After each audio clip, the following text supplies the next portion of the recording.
Anda telah mengunduh podcast yang dipaparkan oleh Pendeta Dr. Erastus Sabdono ini dari truth.id/voice. Selamat mendengarkan podcast ini. Shalom Bapak Ibu Saudara yang dikasihi Tuhan. Kita memasuki hari ke-6 di bulan Juni 2022. Dan tema kita pada hari ini adalah tindakan iman. Bapak Ibu Saudara yang dikasihi Tuhan, melepaskan segala sesuatu jangan kita pandang sebagai jasa. Itu adalah iman. Jadi kalau seseorang belum melepaskan segala sesuatu, dia belum beriman. Percaya itu barter. Tidak ada percaya tanpa barter. Ini yang membuat orang kaya di Matius 19 tidak bisa ikut Yesus. Ini yang membuat Nikodemus tidak berani ikut Yesus. Beda dengan Sakeus yang rela kehilangan segala sesuatu. Dan kepada Sakeus, Yesus memberikan komentar, telah terjadi keselamatan atas rumah ini. Yaitu ketika Sakeus memberikan separuh hartanya kepada orang miskin. Dan jika ada orang yang pernah dia peras, dia kembalikan 4 kali lipat. Sebab proyeksi kekristenan adalah melakukan kehendak Allah sempurna seperti Bapa. Dan itu harus dimulai dengan kerelaan kehilangan segala sesuatu. Barulah seseorang dituntun Tuhan. Bukan hanya mampu melakukan hukum, tetapi mengalami perubahan kodrat. Bisa berbuat segala sesuatu selalu sesuai dengan pikiran perasaan Allah. Jadi sangat menyesatkan kalau dikesankan bahwa karena Yesus mengalami kebangkitan, kita juga pasti mengalami kebangkitan. Maka kita harus kembali ke Alkitab. Bukan kembali ke tokoh A atau B pada zaman sejarah gereja dengan pandangan teologi yang sekarang menjadi begitu solid dalam ajaran banyak gereja. Kita ke gereja untuk belajar Alkitab. Sekolah Alkitab yang benar itu gereja, bukan untuk ibadah dalam arti seremonial. Ibadah itu pekerjaan kita setiap hari, kegiatan kita setiap hari.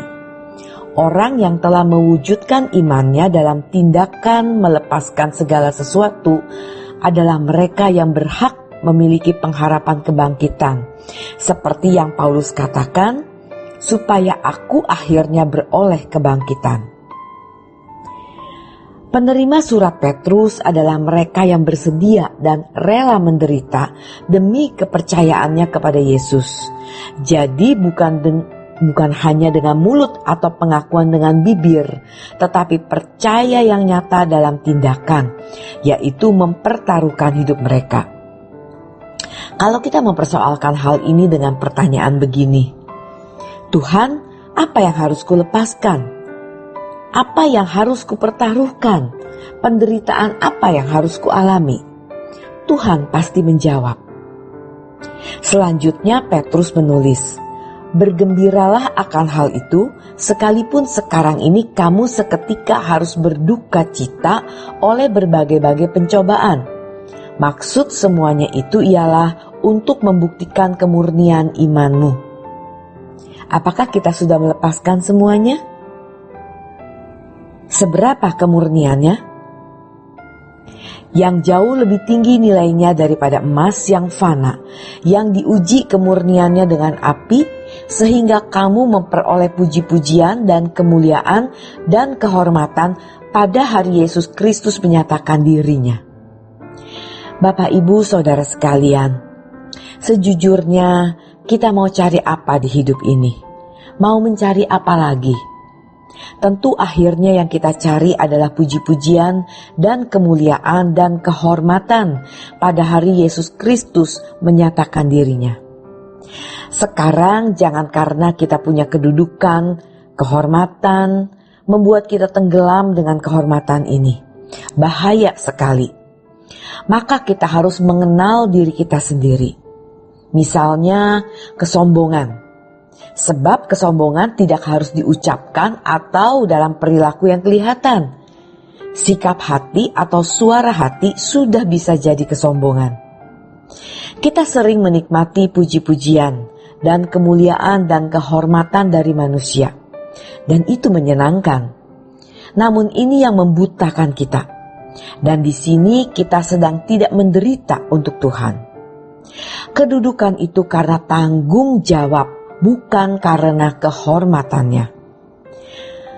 Penerima surat Petrus ini adalah orang-orang yang benar-benar telah melepaskan dirinya dan rela menderita sebagai wujud atau ekspresi imannya.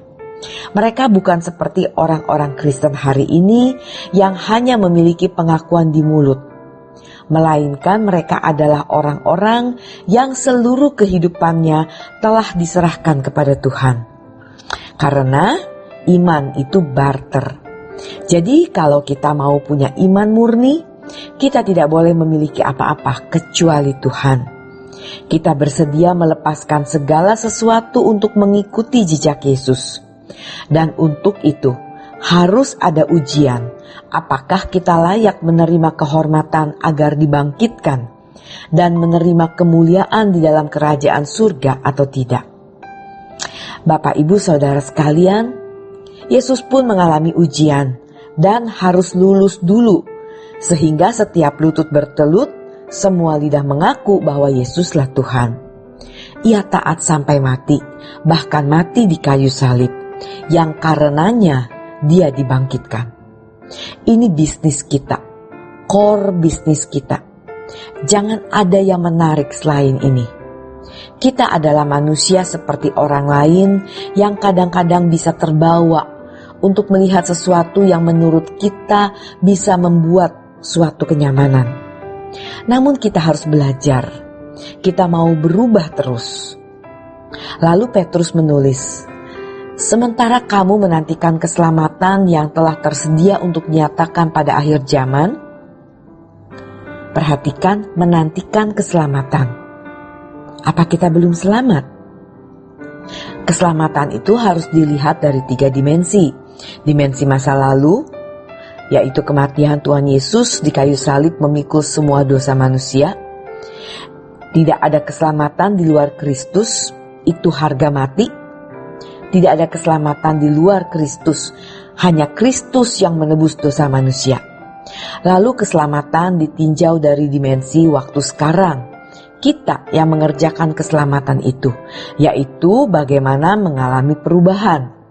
Jika kita mengerjakan ini dengan benar, maka kita akan menantikan keselamatan yang tersedia untuk dinyatakan pada akhir zaman, yaitu ketika kita dibangkitkan dan dimuliakan bersama Tuhan. Bapak, Ibu, memang tidak banyak orang yang menantikan keselamatan ini, sebab mereka tidak mengerjakan keselamatan ini dengan takut dan gentar. Mereka yang menantikan keselamatan ini adalah orang-orang yang menaruh dan meletakkan seluruh pengharapannya kepada Tuhan. Dan yang ketiga adalah dimensi waktu yang akan datang. Sebagaimana yang Petrus katakan, sekalipun kamu belum pernah melihat Dia, namun kamu mengasihinya. Kamu percaya kepada Dia, sekalipun kamu sekarang tidak melihatnya. Kamu bergembira karena sukacita yang mulia dan yang tak terkatakan, karena kamu telah mencapai tujuan imanmu, yaitu keselamatan jiwamu. Keselamatan jiwamu. Bapak, Ibu, melepaskan segala sesuatu, jangan kita pandang sebagai jasa. Itu adalah tindakan iman. Tuhan Yesus memberkati. Untuk berlangganan renungan harian dalam bentuk cetak, silakan hubungi Truth Literatur di nomor telepon 0878 7870 7000. Untuk mendapatkan CD khotbah, MP3 renungan Truth, dan CD album lagu produksi Sola Gracia, Anda dapat menghubungi di hari dan jam kerja di nomor telepon 021 638 60953. Tuhan Yesus memberkati. Sola Gracia.